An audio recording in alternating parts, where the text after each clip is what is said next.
સુરત માંગ હત્યાનો સિલસિલો યથાવત।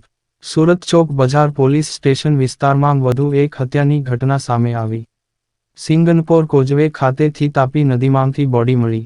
ચોક બજાર પોલીસ ઘટના સ્થળે પહોંચી ડેડ બોડીને પીએમ અર્થે હોસ્પિટલ ખસેડી અને કાયદેસરની કાર્યવાહી હાથ ધરી।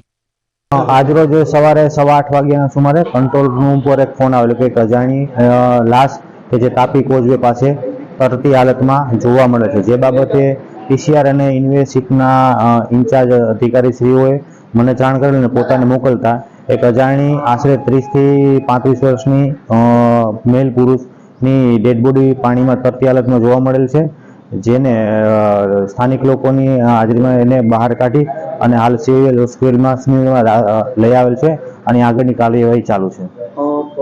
મૃતદેહ પર કોઈ ઈજાના નિશાન? મૃતદેહ ઉપર ગળાના ભાગે ઈજાના નિશાનો જોવા મળે છે। પ્રાથમિક તારણ પીએમ નોટ આવ્યા બાદ ખ્યાલ આવશે।